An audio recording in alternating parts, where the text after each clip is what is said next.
Thank you all so much for being here. I'm super excited to jump right into what our purpose and objective for learning is today. We have two major reasons that we're here, and our learning objectives are to recognize the coherency of multiplication and division as it builds across grade levels. So that's going to include whole numbers, decimals, and fractions.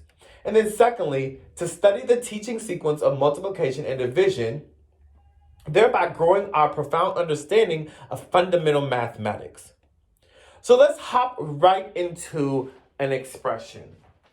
We have 3 times 23. In front of each of you all, you have place value disk. Let's see how we can model with our place value disk the solution to this particular expression. 3 times 23 is 3 groups of 23. So with your place value disk, show me what one group of 23 is, or 2 10s and 3 1s.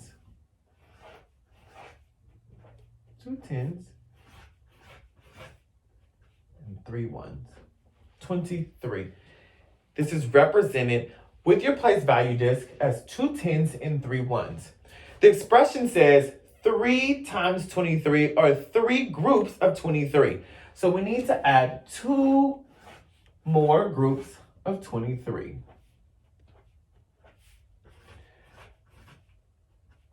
I know that there's this idea that we're not labeling our place value at the moment, but there's no need to because the chips themselves have that. So now we have our 3 groups of 23 as represented here. Now let's solve. 1, 2, 3, 4, 5, 6, 7, 8, 9. We have 9 1s. We have 1, 2, 3, 4, 5, 6 10s. The value of 6 10s is 60, plus the value of 9 1s is 69.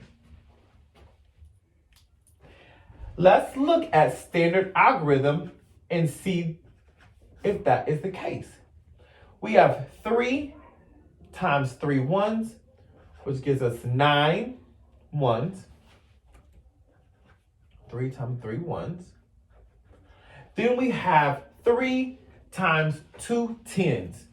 3 times 2 10s gives us the value of 60. Let's add that together when we have 69.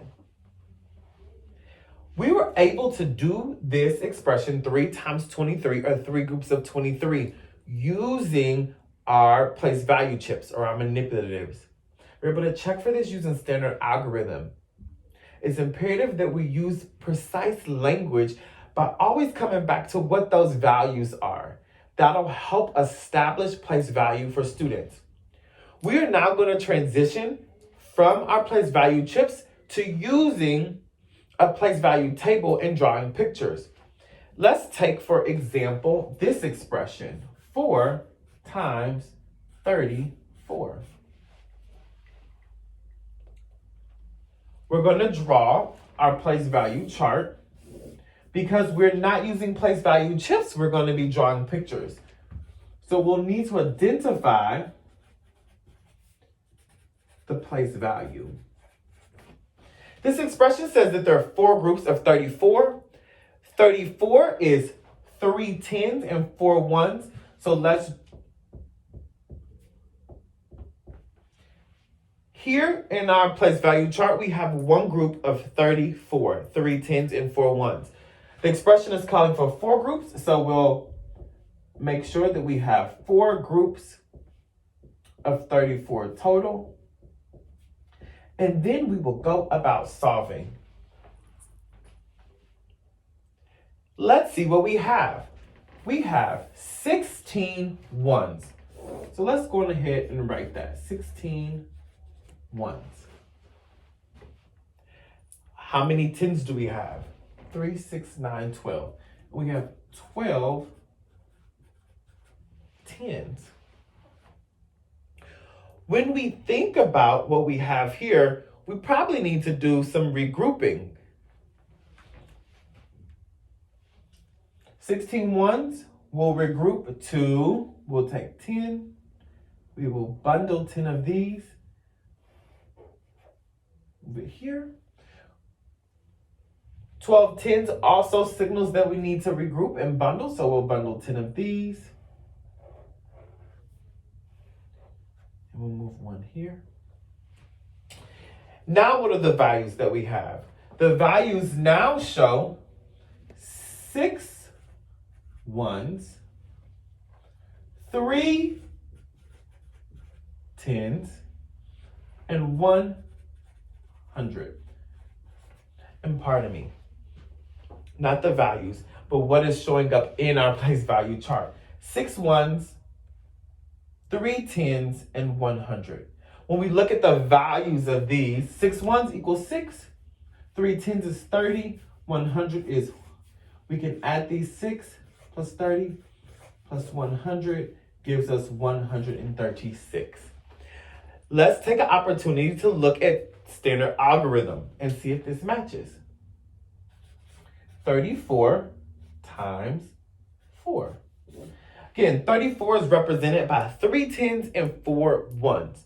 So we have 4 times 1, which gives us 16. So 4 times 4 ones gives us 16.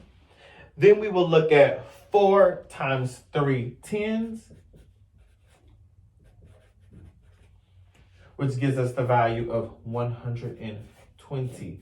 When you add these, you have 6, 3, 1. 136. So the same thing that students were able to see with the place values, we're able to transition them from place value chips into a pictorial representation using our place value chart. Are there any questions? We are on the path towards demonstrating coherency. This model can be used if we transition these whole numbers into decimals, which we'll talk about next.